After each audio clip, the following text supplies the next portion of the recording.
Fala pessoal, eu de novo aqui para a gente dar sequência com mais um papo do RH Summit Live Show e para a gente discutir um dos pontos que é uma das queridinhas do momento barra problema também.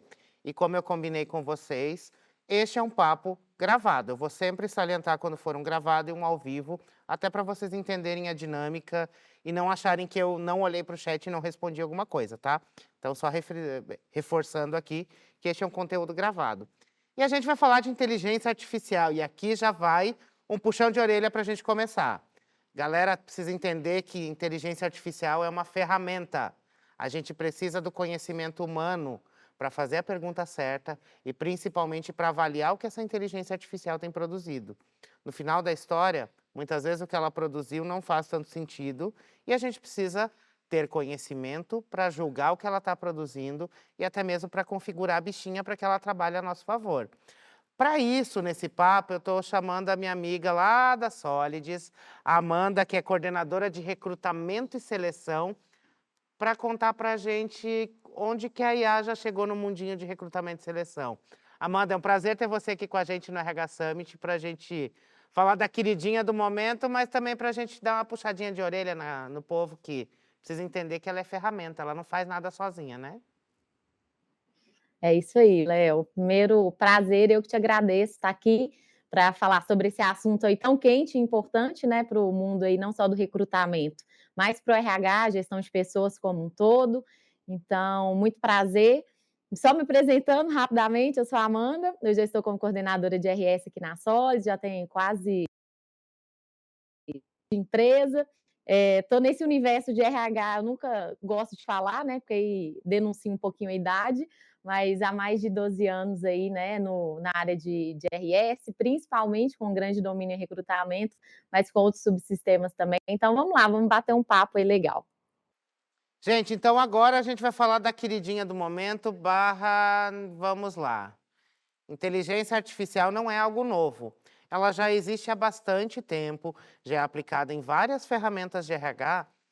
A diferença é que agora a gente está falando da inteligência artificial generativa, que é essa que a gente está usando de forma mais democrática, que todo mundo hoje consegue ter, inclusive no próprio celular, e em grande parte das ferramentas que a gente utiliza.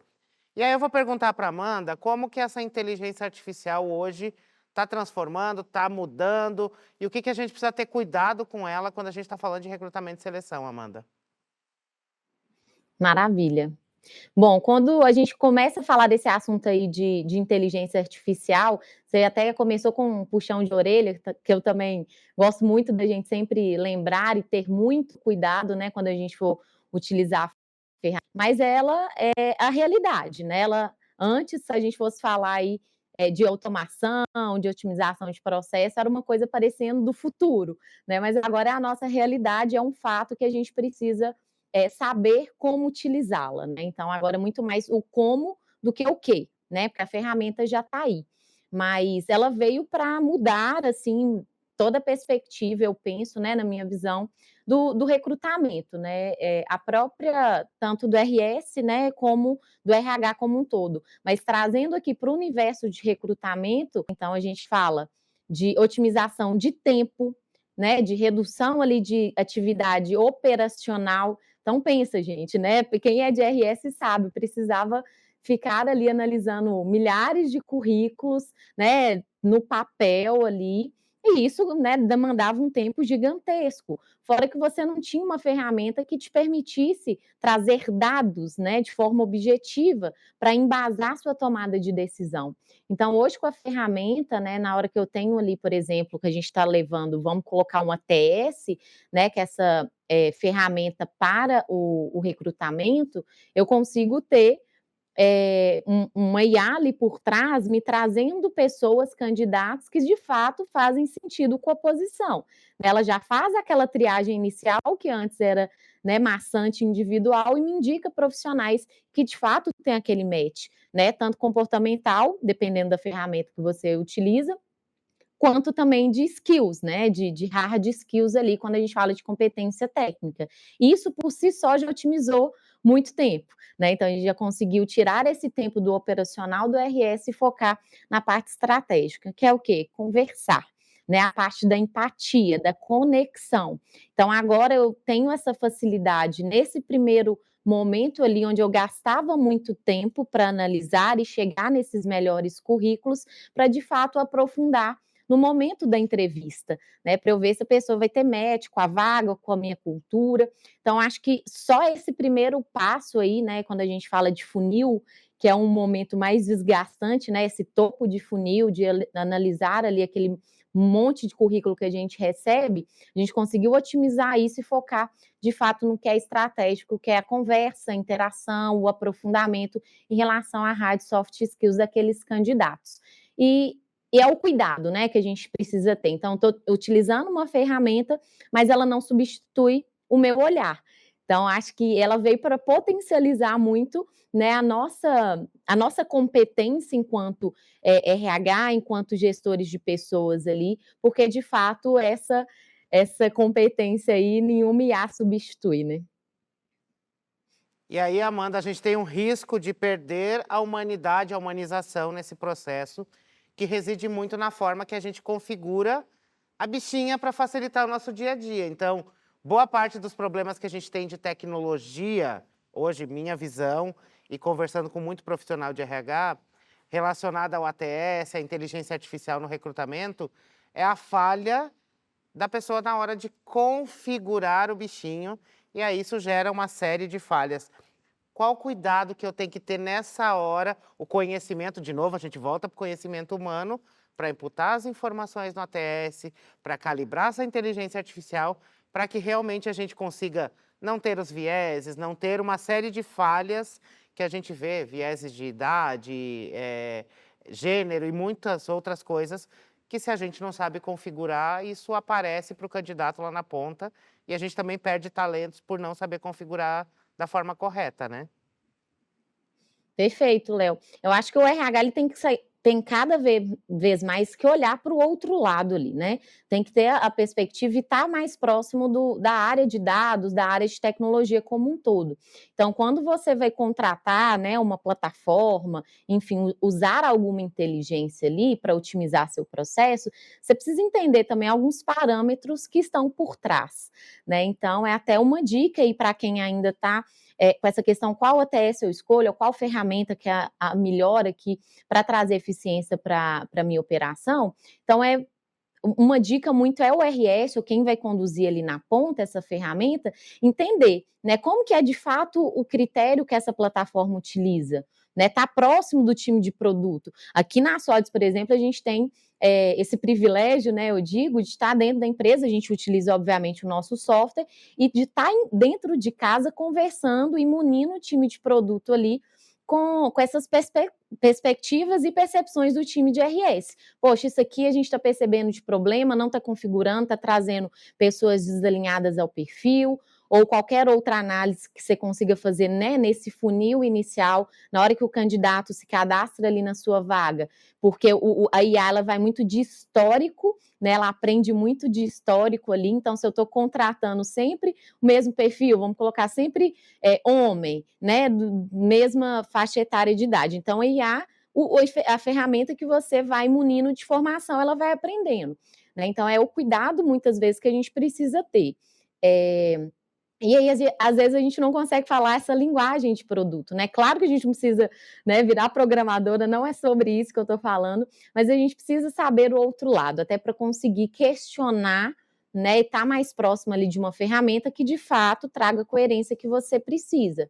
Ter essa visão ali de LGPD, né, que hoje é super importante, então a gente tem muita informação, e informação sensível que a gente utiliza, né, de candidato, e a ferramenta, obviamente, que você utiliza, ela precisa ter esse cuidado, né, com os dados sensíveis ali que são utilizados, e a gente também, né, não compartilhar, enfim, a gente tem que ter esse conhecimento também, não só em termos de ferramenta, né, de configuração, como que é o histórico, o que que essa ferramenta, ela considera de parâmetro, né, quando eu falo que ela tem 100%, um candidato que se candidatou tem 100% de fit com a vaga, o que que isso está por trás? Está considerando, né, o perfil comportamental e as hard skills, está considerando engenharia de cargo, o que está por trás desse match. Então, a pessoa que vai utilizar o produto, ela precisa entender, né, ou qualquer ferramenta, o que está por trás dessas configurações. Então, buscar esse entendimento, né? A gente precisa dessa curiosidade e buscar entender até para questionar e justamente o que você trouxe, quebrar alguns vieses que, obviamente, né, a ferramenta também ela pode trazer e a gente que tem que quebrar, né? A gente tem que analisar o dado vai chegar, a informação está ali, mas é a gente, enquanto olhar humano, que temos que quebrar esses vieses e saber interpretar, né, Léo? Então eu falo que os dados vão ser assim infinitos, né? Quando a gente usa alguma ferramenta, ler alguma análise, mas eu preciso saber interpretar, né? Eu tenho a parte lá de métricas, né? Possivelmente, se alguém utiliza aí uma ferramenta, tem a parte de relatórios, a parte de métricas que essa IA te dá. Mas se você não souber interpretar e não souber o que você faz com ela, de nada ela vai te servir. Então é muito o saber usar a informação que eu tenho na mão, porque muitas vezes as pessoas têm uma potência na mão aí, uma ferramenta, né, maravilhosa, e não consegue extrair o melhor da ferramenta. Então é analisar, ter essa curiosidade, estar próximo do time, né, se possível, obviamente, de produto, entender o por trás para a gente ser um profissional também mais crítico nesse sentido, né? Aí a gente puxou inteligência humana, que é a gente conhecer as coisas que a gente está fazendo, falou do viés da artificial, e agora eu vou puxar a terceira perna dessa conversa, Amanda. Como é que a gente junta humana, artificial, e aí vem a inteligência comportamental? Como é que eu trago a inteligência comportamental de forma estratégica para essa mistura de inteligências? Maravilha, aí que eu acho que o RH pode de fato, né, fazer o seu domínio ali, que é a sua experiência de anos, né? Ou, enfim, quem está dentro do RH possivelmente é o olhar humano que quis, né, fazer com que entrasse dentro dessa área ali. Então, a inteligência, quando a gente fala de inteligência comportamental, é muito essa capacidade que a gente tem de compreender, de mapear as informações comportamentais, né, dos colaboradores, dos candidatos, que seja, no contexto organizacional. Então, como que as pessoas elas se comunicam, como que as pessoas lidam sob pressão, como que elas performam melhor em cada ambiente, para extrair o melhor das pessoas, né? A gente fala de inteligência emocional também, que é essa habilidade que a gente tem de reconhecer as nossas emoções e as emoções dos outros e, né, fazer esse mix aí para ter melhores relações de forma geral. Então, quando eu trago esse olhar para a inteligência comportamental, essa habilidade que eu tenho de analisar, então, esses dados humanos, né, de comportamento, de como que as pessoas reagem né, de certa forma dentro do contexto da empresa. E aí, assim, é uma ferramenta poderosíssima essa capacidade que a gente tem, porque de fato a gente consegue trazer esse olhar humano para as ferramentas, né? Como eu falei, a ferramenta ela está ali, ela vai te ajudar muito na parte de tirar esse operacional, que muitas vezes, né, lá atrás a gente não tinha esse luxo, a gente tinha que analisar um volume de dados muito grande, mais do que a capacidade, né, que a gente tinha ali de braço mesmo, a capacidade operacional, só que a gente tinha que fazer, a gente tinha que analisar muito currículo, a gente tinha que desenvolver as pessoas, às vezes líderes despreparados porque não conhecia seu próprio perfil de liderança, como que iam desenvolver essas pessoas, né, para atingir os resultados. Então, quando eu trago essa visão comportamental, dessa inteligência ali, eu consigo trazer isso de uma forma muito mais estratégica, conectando todos os pontos. Então, do início ao fim da jornada, né, do colaborador dentro da empresa. Então, quando eu falo lá do recrutamento, eu consigo pegar essa análise comportamental, né, ou seja, qual que é o perfil desse profissional que eu busco, obviamente, aí fazendo um parênteses aqui, entendendo a cultura da empresa, né, gente? Se você não entende a cultura, o que são os valores da sua empresa, você vai ter dificuldade para contratar, né? Isso é bem nítido. Então, eu entendendo o que a minha empresa precisa, o que eu busco, eu vou conseguir ali na inteligência comportamental cruzar essas informações, né? Eu estou com um cargo que eu preciso de uma pessoa que seja comunicativa, executora, mão na massa. E a minha cultura também está pedindo isso, porque a gente tem uma cultura de aceleração, de entrega de resultados. Aí está a maravilha, né? Então eu tenho uma ferramenta ali que cruza esses dados, que não só do achismo, a gente começa a sair, né, do achismo da questão do feeling para conseguir de fato utilizar. Não é que eu achei, eu acho que o candidato é assim, pelos poucos minutos que eu tive na entrevista. Eu fiz um mapeamento, né, dessa inteligência comportamental, por exemplo, a gente pode pegar o Profiler, que é uma das ferramentas, né, inteligência comportamental é muito ampla, mas o teste ou mapeamento de perfil, ele é um dos critérios também que nos ajuda ali a ter essa visão mais ampla. Então, quando eu pego, por exemplo, o Profiler, eu consigo ter, né, várias informações do candidato que vão me corroborar com muitas vezes essa questão que eu já analisei ali numa entrevista. E isso me dá muito mais embasamento, né, para eu tomar uma decisão mais assertiva.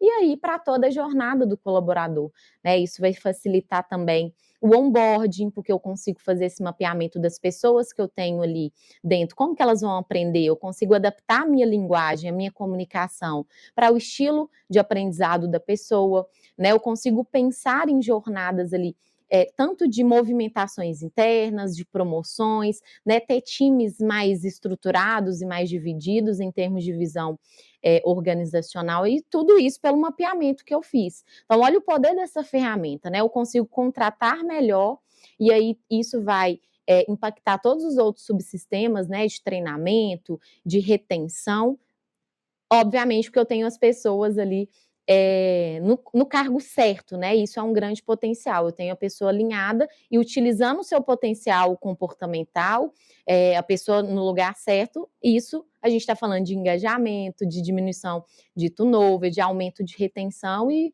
várias outras coisas que a gente poderia falar aqui também. E aí, Amanda, eu vou fazer um pequeno puxão de orelha no RH para a gente tomar cuidado com uma coisa aqui. Mandou uma mensagem lá para Amanda. Amanda, eu quero fazer um bench para saber como é que você faz para usar inteligência artificial e comportamental no seu recrutamento. Benchmarking é você aprender com o que a Amanda fez e ver daquilo o que pode ser usado na sua empresa. Não é para copiar e colar, porque as empresas são diferentes, as culturas são diferentes. Então não é Ctrl+C, Ctrl+V, como eu vejo muitas vezes. E aí, de novo, puxão de orelha que a gente entenda sobre o que a gente está fazendo. Não, eu vou aprender com outra pessoa, aprender com uma outra organização, mas eu preciso ter o conhecimento para configurar a forma que essa solução, que essa ferramenta vai trabalhar dentro da minha empresa. Nenhuma empresa é igual à outra. Eu posso aprender, podem ser parecidíssimas, mas não são iguais. Então, o cuidado que eu quero que cada profissional de RH tenha é que a gente tenha o conhecimento primeiro, que a gente tenha a disponibilidade de aprender com os outros, sim, mas que a gente tenha o conhecimento para avaliar e configurar dentro da nossa realidade. Que se alguém te perguntar alguma coisa e você não souber responder, ou simplesmente você jogar aquela informação para dentro da empresa, sem o cuidado devido, você pode estar gerando um problema muito maior, que é você que vai resolver no final, e aí isso tudo faz com que a gente perca muito da credibilidade que a gente está tentando conquistar dentro das organizações, simplesmente por querer copiar e colar. E aí, agora, Amanda, para a gente fechar esse conteúdo, o que o RH precisa para usar bem e dominar a IA quando a gente está falando de recrutamento? O que você dá como dica de ouro para essa galera entender e pensar também, será que faz sentido também para o meu momento? Acho que uma provocação é essa, mas principalmente, vou usar, o que eu preciso ter no meu radar, o que eu preciso adquirir de conhecimento para conseguir usar isso? Legal, Léo. Eu acho que o primeiro a gente falou um pouquinho lá atrás, que foi a questão do olhar crítico, né? Saber que você vai ter uma ferramenta que ela vai te ajudar a otimizar muito, né? Principalmente o lado ali operacional, mas que não vai fazer o seu trabalho, né? Não vai fazer por você. Então, ela não substitui esse olhar crítico que a gente tem que ter perante as informações. Então, se a gente, enquanto o RS, enquanto RH de uma forma geral, quer utilizar uma ferramenta, o primeiro de tudo a gente tem que entender muito claro o que eu quero com essa ferramenta, né? Entender onde de fato ela vai contribuir, porque muitas vezes parece, né, dar essa sensação, eu vou trazer aqui uma ferramenta que vai fazer meu trabalho, eu vou entrar lá só no finalzinho do processo, mandar a carta proposta e segue o baile. E não é muito, né, não é bem assim. Então a gente tem que ter muito claro por que eu quero essa ferramenta, por que utilizar ali a IA. Então, tendo essa clareza, é esse olhar crítico que a gente está falando, né? Entender muito bem a ferramenta que você está utilizando, o que que ela leva, né, de consideração na hora que ela vai fazer os critérios, porque o dado ele vai estar ali, né? Isso é fato, vai otimizar sim o seu trabalho, e aí você tem que entender onde, né? Porque a gente tem processo de RS, tem de avaliação de desempenho, tem de treinamento, tem de cultura, a gente tem ferramentas que fazem isso tudo, que facilitam muito a nossa vida, mas eu tenho um outro lado ali, desse olhar crítico, de saber analisar essa informação que a IA está me trazendo. Então, primeiro, gente, a gente tem que ser curioso, né? A gente tem que sair um pouquinho do nosso papel, e muitas vezes eu vejo, né, as pessoas muito fechadinhas em caixinhas, eu trabalho só com recrutamento. Então, vou olhar só para os dados de recrutamento, mas esquecem que, né, depois essa pessoa vai entrar, ela vai rampar, ela vai performar, e se a pessoa não performar, ela vai sair, eu vou ter que contratar de novo. Então, olhar para o RH tem que ter um olhar, eu penso assim, quando a gente fala, né, estratégico, é entender toda essa jornada, né? Então, utilizar a ferramenta, como a gente está falando, de uma forma mais consciente, saber que ela vai otimizar o processo, mas ela não vai fazer por você. Né? Então, entenda em que momento ali do seu processo você quer otimizar, porque você vai focar na parte de fato estratégica, é sobre pessoas, né? No final das contas, a gente está falando aqui sobre pessoas, e pessoas, elas precisam das conexões, e são essas conexões que são reais, né? A gente está no dia a dia, quem está no dia a dia ali é o RH vivenciando, e a cultura ela é viva, né? Se eu não souber saber interpretar essa minha cultura, não existe ferramenta que vai conseguir ser estratégica para a minha realidade, porque eu não consigo interpretar os dados que essa ferramenta né, estão me trazendo. Então, para fechar, eu diria isso, né? Sejam curiosos, tenham um olhar de forma mais abrangente e um olhar crítico para, de fato, o nosso poder, que é entender sobre gente, né? Amanda, terminou o nosso tempo. Quero te agradecer pelos insights que você trouxe. Acho que trazer a vivência de alguém que vive esse dia a dia de recrutamento, que é a porta de entrada das pessoas. O primeiro contato, muitas vezes, com a empresa é com o recrutador. Na maioria das vezes, é com a gente quando a gente faz o recrutamento. E a gente tem esse cuidado e a provocação que fica desse conteúdo. O humano é o que faz a diferença.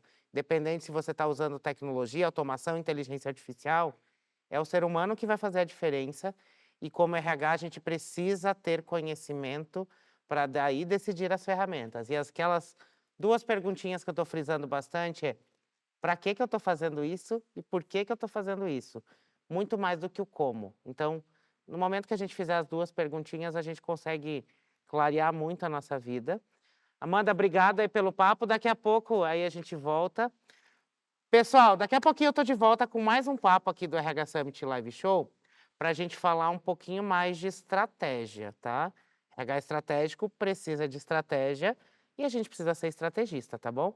Daqui a pouquinho eu tô de volta com mais um conteúdo.